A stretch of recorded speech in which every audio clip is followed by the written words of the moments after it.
السلام علیکم، کیسے ہیں آپ سب؟ میرا نام ہے سحر علی۔ اردو سٹوری چینل سحر وائز میں آپ سب کو خوش آمدید۔ ہماری ویڈیوز آپ کو اچھی لگے تو ویڈیوز کو لائک کر کے چینل کو سبسکرائب کر دیں اور نئی آنے والی ویڈیوز کی اپڈیٹ کے لیے بیل آئیکن کو بھی پریس کر دیں۔ آج میں آپ کو ایک ایسی کہانی سنانے جا رہی ہوں جس میں خوف اور وحشت کی کوئی اور مثال نہیں ملتی۔ یہ کہانی ہے ایک خوفناک رات کی جس میں پیش آنے والے واقعات آپ کے پیش سماعت بیان کیے جا رہے ہیں، ایک ایسی لڑکی کی زبانی جو ان واقعات کو محض ڈرامہ سمجھ رہا تھا۔ تو چلیں کہانی کو شروع کرتے ہیں کاشف کی زبانی۔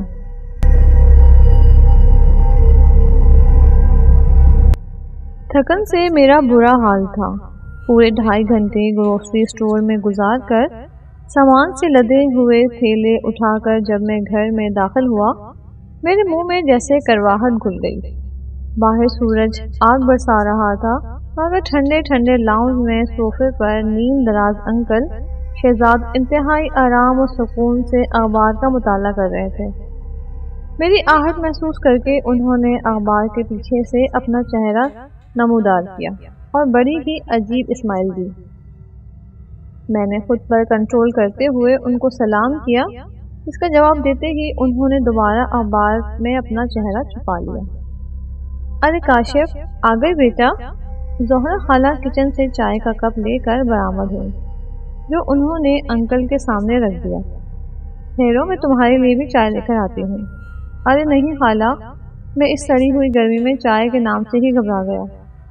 میں بس چلتا ہوں، آپ یہ سودا چیک کر لیں۔ میں نے رسید انہیں تھما دی۔ اچھا، زہرا خالہ نے رسید تھام لی۔ میں تو کہہ رہی تھی کہ ایک کپ چائے بھی پی لیتے۔ پھر وہ جیسے چونک کر بولی، ارے کاشف بیٹا، صبح جب تم باہر نکل گئے تو مجھے خیال آیا کہ بجلی کا بل تو بھرا ہی نہیں، اب گھر جاتے ہوئے اسے جمع کروا دو گے؟ وہ مجھے ملتجی نظروں سے دیکھ کر بولی، کوئی بات نہیں خالہ، آپ بل لا دیں، میں ابھی جمع کروا دیتا ہوں۔ جب تک خالہ اندر سے بل اور پیسے نکال کر لائیں، میں اخبار کے پیچھے پوشیدہ انکل شہزاد کو دیکھ کر خون کے گھونٹ پیتا رہا۔ اب تمام انجان لوگ تو مجھ کو سخت بد لحاظ اور کامچور ہی سمجھ رہے ہوں گے کہ ایک ذرا سی گروسری لانے پر میں آپے سے باہر ہو جاتا ہوں۔ ایسا نہیں ہے، اصل وجہ کچھ اور ہے، اور سال ہر سال سے ہے۔ وہ کہتے ہیں نا، ہوتا ہے میری جان، ہوتا ہے۔ تو جناب، یہ گروسری، یہ بل، یہ پولٹری، یہ کوئی آج کل یا چند مہینوں کی بات نہیں ہے، بلکہ برسوں پرانی کہانی ہے۔ زہرا خالہ میری امی کی کزن ہوتی تھیں۔ ان میں اور میری امی میں بڑی گہری دوستی ہے۔ ان کے بچپن سے ہی ان کی اور میری امی کی شادیاں بھی تقریباً آگے پیچھے ہی ہوئی تھیں۔ امی بتاتی ہیں کہ زہرا خالہ اپنی نوجوانی میں بھی بالکل عام سی خاتون ہوا کرتی تھیں، سامنے سلونی، دبلی پتلی، نہ جانے کس طرح ان کا جیک پاٹ نکل آیا۔ اس وقت تو ان کو ایسے ہی لگا ہوگا کہ ان کے لیے انکل شہزاد کا رشتہ آ گیا۔ انکل شہزاد ایک فارسٹ آفیسر تھے اور بلا شک و شبہ بے حد ہینڈسم تھے۔ کسی حسین عورت کی شادی اگر کسی گئے گزرے سے ہو جائے تو اچھی نبھ جاتی ہے، لیکن جو اگر کوئی عام سی عورت کسی خوبصورت مرد کے پلے بن جائے تو بس جی، ساری زندگی خطرے کی گھنٹی عورت کو اپنے کانوں میں گونجتی محسوس ہوتی ہے۔ اور انکل شہزاد تو وجاہت کی سب سے اونچی سیڑھی پر کھڑے تھے، پھر خاندانی اور پڑھے لکھے۔ زہرا خالہ تو ان کی پجارن ہی بن گئیں۔ جانے انکل شہزاد اس شادی پر راضی کیسے ہو گئے، حالانکہ اس وقت کئی لڑکیاں دل ہی دل میں ان کی طلبگار تھیں، بس ان کے ایک اشارے کی دیر تھی۔ مگر انکل شہزاد کی اماں تو سیدھا ان کا رشتہ زہرا خالہ کے لیے لے گئیں۔ میری امی کو تو ساری زندگی شک رہا کہ شہزاد انکل کی اماں جان بوجھ کر اس سے بڑھ کر ایک ہور شمائل لڑکی کو چھوڑ کر زہرا خالہ کا انتخاب اس لیے کیا تھا تاکہ وہ ان کے دل پر راج نہ کر سکے اور ان کا بیٹا کبھی ان کے ہاتھوں سے نہ نکلے۔ اور تھوڑے سے فرق کے ساتھ بالکل ایسا ہی ہوا۔ کون سے فرق کے ساتھ؟ ٹھہریں، میں آپ کو شروع سے بتاتا ہوں۔ آج سے کوئی 25-26 سال پہلے انکل شہزاد کی شادی زہرا خالہ سے قرار پائی۔ جیسا کہ میں نے کہا کہ یہ خاصی بے جوڑ شادی تھی۔ ٹھیک ٹھاک سانولی، بے حد دبلی پتلی عام سی زہرا خالہ اور بے حد خوب رو اسمارٹ انکل شہزاد، وہ فارسٹ آفیسر تھے، مگر جب وہ اپنی اوپن جیپ میں جنگلات کے دوروں پر آتے جاتے تو بالکل ہیرو لگا کرتے تھے، وہ بھی ہالی ووڈ کے۔ شہزاد انکل اپنی بے جوڑ شادی پر دل میلا نہ کیا۔ ان کے پاس دل بہلانے کا بہت سامان موجود تھا۔ ان کے کئی افیئرز پورے خاندان کے علم میں تھے۔ وہ زیادہ تر تو گھر سے باہر رہتے تھے۔ رفتہ رفتہ دوروں میں اضافہ ہوتا گیا اور انہوں نے جیسے گھر آنا ہی چھوڑ دیا۔ چند سالوں میں ان کے یہاں 2 بیٹیاں بھی ہو گئیں، ایمن اور سمن، مگر بچوں کی پیدائش نے بھی ان کے معاملات میں کوئی فرق نہ ڈالا۔ میں اور ان کی بڑی بیٹی ایمن تقریباً ہم عمر تھے۔ اس وقت ہم ایک ہی اسکول میں پڑھتے تھے۔ میں اور امی اکثر زہرا خالہ کی طرف چلے جاتے تھے۔ شہزاد انکل تو کبھی گھر میں ہوتے ہی نہیں تھے۔ ان کی اماں اس وقت حیات تھیں۔ اپنے ہاتھوں سے جان بوجھ کر کرائی گئی اس شادی کا سارا الزام وہ انتہائی ڈھٹائی سے زہرا خالہ پر ڈالا کرتی تھیں، اور انکل شہزاد کے گھر سے لا تعلق رہنے کی وجہ زہرا خالہ کی کمصورتی کو ٹھہراتے تھے۔ کبھی کبھی الزام کا رخ صرف 2 بیٹیوں کی طرف مڑ جاتا، جیسے بیٹا نہ ہو سکنے کی گناہگار صرف زہرا خالہ ہوں۔ زہرا خالہ بیچاری اپنی نہ کردہ گناہوں پر شرمندہ رہا کرتی تھی اور چپکے چپکے آنسو بہاتی تھی۔ کبھی کبھار جب انکل شہزاد شاید منہ کا مزہ بدلنے کو گھر تشریف لاتے تو زہرا خالہ کو ایک کنیز سے زیادہ اہمیت نہ دیتے۔ ان کا کام صرف کھانا رکھنے، کپڑے دھونے اور استری کرنے کا رہ جاتا، مگر زہرا خالہ اس پر بھی لاکھ شکر بجا لاتی اور کبھی شکایت نہ کرتی۔ بہرحال وقت آگے بڑھتا رہا اور بے رخی اور لا تعلقی باقاعدہ ناپسندیدگی میں بدلنے لگی۔ زہرا خالہ کی ساس انکل شہزاد کی دوسری شادی کا اعلان کرنے لگی۔ آئی میرا بچہ گھر کی شکل ہی بھول گیا، وہ ہر آنے جانے والے کے سامنے یہی دہراتی۔ وہ بھی کیا کرے جب ایسی منحوس عورت گھر میں موجود ہو۔ سیاہ رات بن کر چھا گئی میرے بچے چاند سے بچے کے زندگی پر۔ نہ جانے سانسوں میں یہ کون سی حس پائی جاتی ہے، سارے زمانے سے چھان پٹک کر جس دلہن کو لے کر آتی ہے، چند دنوں میں ہی اس میں سارے زمانے کی برائیاں ڈھونڈ نکالتی ہیں۔ خیر یہ تو انکل شہزاد کی اماں کے خیالات تھے۔ نہ جانے کس طرح اپنی بے لگام زبان اور اپنی بہو کے دل کو چھلنی کر دینے کے حساب کتاب انہوں نے خدا کے سامنے چکائے ہوں گے۔ شکر ہے وہ ایک اور بوجھ اپنے ساتھ جانے میں کامیاب نہ ہو سکی، یعنی انکل شہزاد کی دوسری شادی کروانے کا بوجھ۔ حالانکہ انہوں نے کم ہاتھ پیر نہیں مارے تھے، مگر انکل شہزاد کی نصیب میں کوئی باضابطہ دوسری شادی لکھی ہی نہیں گئی تھی، لیکن ان کے نصیب میں کچھ عجیب و غریب اتفاقات ضرور درج تھے، بے حد پراسرار، بہت ہولناک۔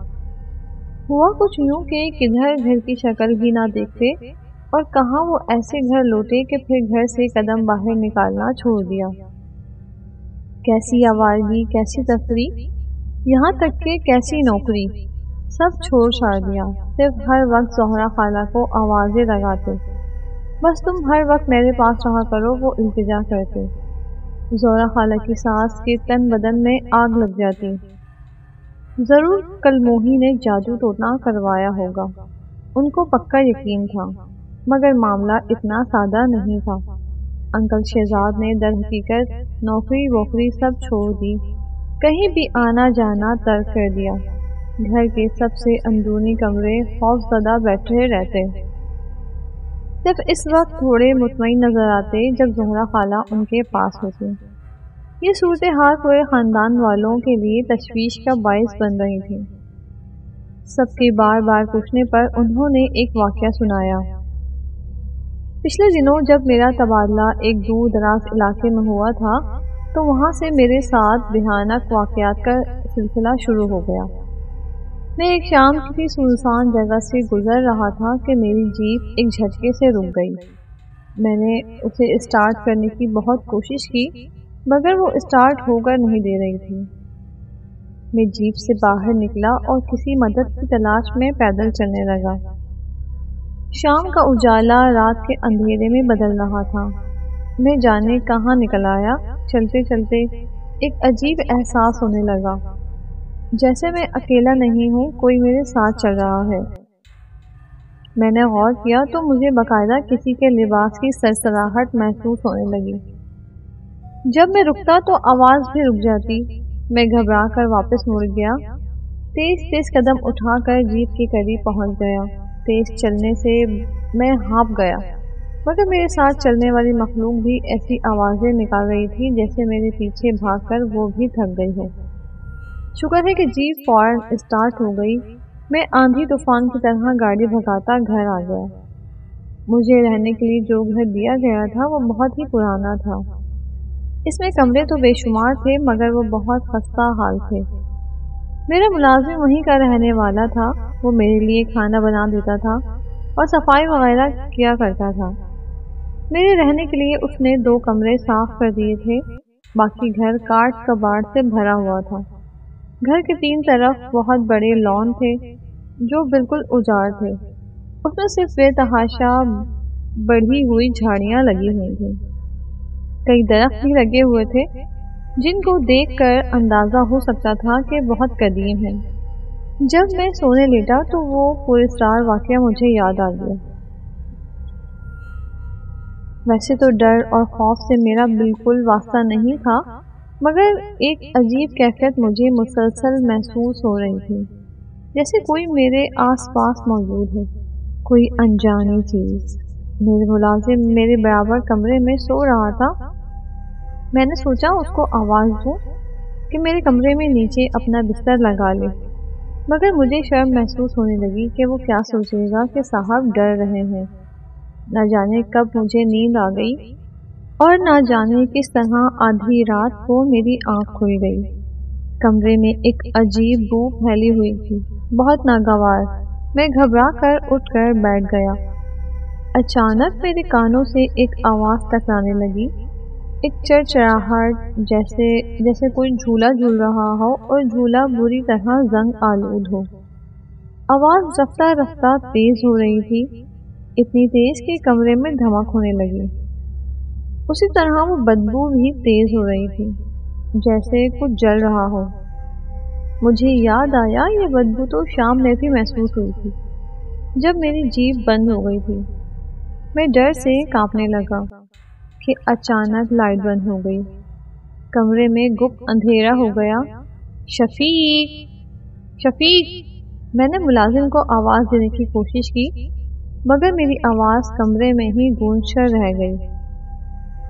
ہمت کر کے میں بستر سے نکلا، ٹٹول کر کھڑکی تک پہنچ گیا۔ ڈرتے ڈرتے پردہ سرکایا اور میرا دل خوف سے پھٹنے والا ہو گیا۔ سامنے اجاڑ بیابان لان میں اس آدھی رات کو مکمل اندھیرے میں ڈوبی اس پراسرار گھر میں چاند کی مدھم روشنی میں وہ جھولے پر بیٹھی ہوئی تھی، لمبا سفید لباس پہنے، اپنے سارے لمبے بال آگے اپنے چہرے پر ڈالے، سر جھکائے وہ لمبے لمبے جھولے لے رہی تھی۔ میں تھر تھر کانپ رہا تھا۔ مجھ میں اتنی ہمت بھی نہیں تھی کہ پردہ واپس آگے کر دوں۔ اچانک جھولا رک گیا مگر تیز چرچراہٹ کی آواز ابھی بھی آ رہی تھی۔ جھولے پر بیٹھی ہوئی عورت نے اپنا جھکا ہوا سر آہستہ آہستہ اوپر کرنا شروع کر دیا، جیسے کوئی سلو موشن کا سین چل رہا ہو۔ پھر اس کے بالوں کی اوٹ میں سے اس کی آنکھیں، سرخ خوفناک آنکھیں مجھ پر جم گئی۔ اس کے سیاہ چہرے پر مسکراہٹ نمودار ہو گئی، وارننگ دیتی ہوئی مسکراہٹ، چیلنج دیتی ہوئی مسکراہٹ۔ شاید میں بے ہوش ہو گیا تھا۔ صبح اٹھتے ہی میں نے اپنا سامان الٹا سیدھا پیک کر لیا۔ شفیق میرے اس اچانک فیصلے پر حیران ہو گیا۔ آپ کو ضرور کوئی غلط فہمی ہو گئی ہے صاحب، ادھر کوئی آسیب وسیب نہیں ہے، میں نے کبھی ایسی کوئی چیز نہیں دیکھی۔ وہ اس لیے کہ بھوت اور چڑیلے رات کے ہم سفر ہوتے ہیں اور تم رات کو گدھے اور گھوڑے بیچ کر سو رہے ہوتے ہو۔ میں نے تلخی سے کہا۔ پوری رات ایک چڑیل لان میں پکنک مناتے رہی، جھولے جھولتے رہی، تمہیں پتہ ہی نہیں چلا۔ چڑیل؟ جھولا؟ کون سا جھولا صاحب؟ باہر تو کوئی جھولا نہیں ہے۔ شفیق حیران رہ گیا۔ اچھا، کوئی جھولا نہیں ہے، تو یہ کیا ہے؟ میں اس کو بازو سے گھسیٹ کر کھڑکی کے پاس لے آیا اور پردہ سرکا دیا، اور مجھ کو اپنی آنکھوں پر یقین نہیں آیا۔ لان دور تک بالکل خالی پڑا تھا، وہاں کوئی جھولا نہیں تھا۔ دیکھا صاحب، شفیق نے فاتحانہ انداز میں کہا، ضرور آپ نے کوئی خواب دیکھا ہوگا، مگر مجھے 100% یقین تھا کہ میرے ساتھ پیش آنے والے واقعات وہم نہیں ہیں۔ میں نے شفیق کی ایک نہ سنی اور واپسی کے لیے نکل گیا۔ حالانکہ سورج کی تیز روشنی چاروں طرف پھیل چکی تھی، مگر میرا ڈر دور ہو کر نہیں دے رہا تھا۔ بار بار وہ سفید لباس والی مخلوق اور وہ جھولا آنکھوں کے آگے آ رہا تھا، اور وہ منظر جب وہ عورت آہستہ آہستہ سر اٹھا رہی تھی، اس کا بھیانک چہرہ مجھے یاد آ گیا، اور جیپ ایک جھٹکے سے رک گئی۔ اوہ، صبح میں جلدی میں ریڈیٹر میں پانی ڈالنا بھول گیا۔ مجھے خیال آیا، میں نے تو صبح جلدی کی وجہ سے ایک کپ چائے بھی نہیں پی۔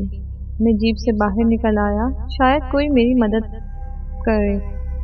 ارے یہ تو وہی جگہ ہے۔ تھوڑی دور چل کر مجھے یاد آ گیا جہاں میں کل بھٹک گیا تھا۔ مجھے ایک دم ڈر لگنے لگا۔ میں جلدی سے بھاگ کر جیپ میں آ کر بیٹھ گیا، پھر سے اسے سٹارٹ کرنے کی کوشش کی اور وہ سٹارٹ ہو گئی، مگر اچانک گاڑی میں ایک تیز بو پھیل گئی، کچھ جلنے کی بو۔ اس بو کو اب میں پہچاننے لگا۔ میری دل کی دھڑکن بری طرح تیز ہو گئی۔ وہ میرے برابر بیٹھی ہوئی تھی، اسی طرح لمبے سفید لبادے میں، بال آگے چہرے پر ڈالے۔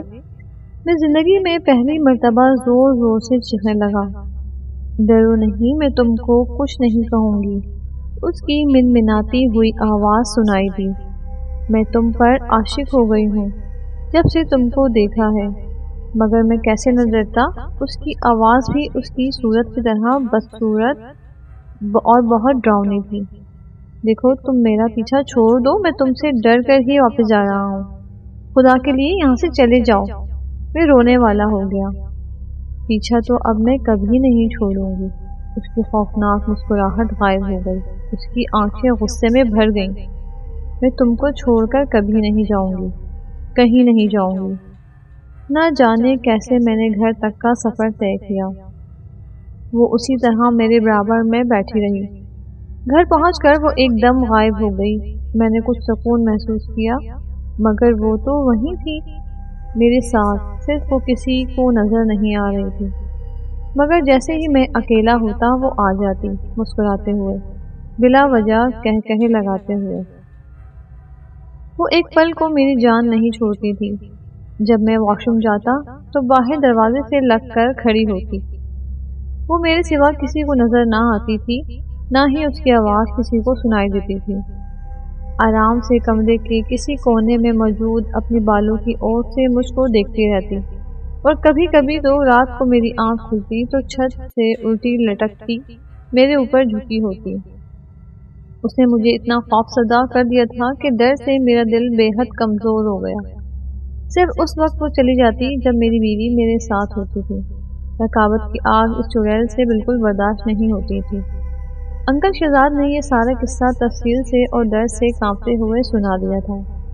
قسمت کا کھیل کتنے نرالے ہوتے ہیں۔ ساری زندگی حسین خواتین سے دل لگی کرنے والے انکل شہزاد ایک سچی عاشق کے ہاتھوں دل کے مریض بن گئے۔ اب کیا کیا جائے؟ جو عاشق ایک چڑیل تھی۔ ایک عرصے تک جس بیوی کے سائے سے وہ بچتے تھے، اچانک اس کے آنچل میں پناہ مانگنے لگے۔ خیر، نہ جانے یہ عجیب پرستار کھیل کب تک چلتا رہا۔ انکل نے نوکری چھوڑ دی، کہیں آنا جانا بالکل ترک کر دیا۔ پیلا زرد چہرہ لیے گھر کے کسی کونے میں اکڑو بیٹھے تھر تھر کانپ رہے ہوتے تھے۔ پرانے زمانے کے چند خوبصورت روایتوں میں سے ایک یہ بھی ہے کہ گھر زیادہ تر ذاتی ہوا کرتے تھے۔ شکر ہوا کہ انکل شہزاد کا گھر بھی ان کے ابا نے بنوایا تھا۔ جب انکل کی نوکری چھوٹ گئی یا انہوں نے خود ہی چھوڑ دی تو چند دنوں بعد گھر میں کھانے کو لالے پڑ گئے۔ آخر ان کی اماں جان نے کچھ اضافہ کروا کر اوپر کی منزل کرائے پر اٹھا دی۔ جیسے تیسے گزارا ہونے لگا۔ زہرا خالہ کی نہ تو اتنی تعلیم تھی اور نہ ہی اتنا اعتماد کہ کہیں نوکری کر لیتی۔ اوپر سے دونوں بچیاں بھی گھر کے اتنے عجیب اور گھٹے ہوئے ماحول کی وجہ سے اتنی کم ہمت اور کم اعتماد نکلی کہ ٹھیک سے بات تک نہیں کر پاتی۔ ڈھیر سارے سال گزرتے چلے جا رہے تھے۔ شہزاد انکل کی اماں آخرکار دنیا چھوڑ گئیں۔ بچیاں بھی بڑی ہو گئیں۔ شہزاد انکل کے اوپر عاشق مخلوق کا عشق لاحاصل بھی آخر مدھم ہو گیا۔ اب وہ ہر وقت ان کے پاس نہیں ہوتی تھی، بلکہ کبھی کبھار اپنے محبوب کے درشن کرنے تشریف لایا کرتی تھی۔ خیر، یہ ساری رام کتھا تو وہ ہے جو میں اپنے بچپن سے ہی سنتا چلا آ رہا ہوں، مگر اب میں اصل بات کی طرف آتا ہوں۔ نہ تو مجھے کسی چڑیل پر یقین تھا، نہ انکل شہزاد کے اس ڈرامے پر کہ وہ اس واقعے کے بعد اس قدر لاچار اور کمزور ہو چکے ہیں کہ کوئی کام ہی نہیں کر سکتے، نہ تو نوکری اور نہ کوئی گھر کا کام۔ میں نے سالوں سے ان کو گھر میں موجود اخبار کتابوں کا مطالعہ ہی کرتے دیکھا۔ رات کو ٹی وی کے آگے براجمان ہو جاتے۔ لوگ کہتے ہیں کہ ان کی حالت برسوں بری رہی ہے، مگر اب تو وہ بالکل صحت مند لگتے تھے ہر اعتبار سے۔ ان کا کہنا تھا کہ شدید خوف زدہ رہ رہ کر ان کے اعصاب جواب دے چکے ہیں اور وہ کوئی کام کر ہی نہیں سکتے۔ میں برسوں سے ان کے گھر کی ہر ڈیوٹی دیتا آ رہا ہوں۔ ان کے گھر کا ہر چھوٹا بڑا کام میری ذمہ داری بن گیا۔ خیر، مجھے کوئی اعتراض نہیں ہے، میں ان کے بیٹے جیسا ہی ہوں، مگر انکل شہزاد اور ان کا کبھی کوئی کام نہ کرنا محض ایک ڈھکوسلا ہے۔ وہ اپنی حرامی کو اس ڈرامے میں چھپاتے آئے ہیں، مجھے تو پکا یقین ہے۔ ہو سکتا ہے برسوں پہلے کوئی ہلکا پھلکا واقعہ پیش آ گیا ہو، جیسے کہ اکثر لوگوں کے ساتھ پیش آ جاتا ہے، مگر اتنے سالوں تک مسلسل اسی کیفیت میں رہنا ناممکن ہے۔ ہیلو کاشف بھائی، سمن کی سخت گھبرائی ہوئی آواز سے میں گھبرا گیا۔ ہاں سمن، کیا ہوا؟ خیریت تو ہے؟ وہ کاشف بھائی، امی کی طبیعت بہت خراب ہے، بے ہوش ہو گئی ہیں۔ ابو نے کہا آپ کو کہوں کہ ڈاکٹر کو لے آئیں۔ میں زہرا خالہ کی طبیعت کا سن کر خود بھی پریشان ہو گیا، مگر ابو کا نام سن کر بری طرح تپ گیا۔ تو موصوف ڈاکٹر کو بلانے کی زحمت بھی نہیں کر سکتے؟ مفت کا نوکر جو ملا ہوا ہے۔ خیر، خود پر کنٹرول کر کے سمن کو تسلی دی۔ رات کے 1:30 بج رہے تھے۔ اپنے دوست اور پڑوسی ڈاکٹر نعمان کو نیند سے اٹھا کر خالہ کے گھر لے گیا۔ شکر ہے خطرے کی بات نہیں تھی۔ ان کا بلڈ پریشر ہائی ہو گیا تھا۔ ظاہر ہے ایسے شوہر کے ساتھ زندگی گزار کر بلڈ پریشر تو ہائی ہونا ہی تھا۔ آج پتہ نہیں کیوں مجھے انکل پر ہمیشہ سے زیادہ غصہ آ رہا تھا۔ بیچاری خالہ کتنی کمزور ہو گئی تھی، اور ایمن اور سمن ڈری سہمی زرد رنگت والی لڑکیاں، ان میں تو اتنی ہمت بھی نہیں تھی کہ بیمار ماں کو ڈاکٹر کے پاس لے جاتی۔ سر پر باپ کے موجود ہوتے ہوئے اوہ کیا عمر ہوگی اس وقت انکل کی؟ میں نے دل میں حساب لگایا، 52 یا 53 سال۔ وہ بالکل جوان نظر آتے تھے۔ بقول ان کے وہ دل کے مریض بن چکے تھے، مگر وہ ابھی بھی ایک اشارے سے کسی کو بھی درد دل میں مبتلا کر سکتے تھے۔ میں نے ایک زہریلی نگاہ ان پر ڈالی۔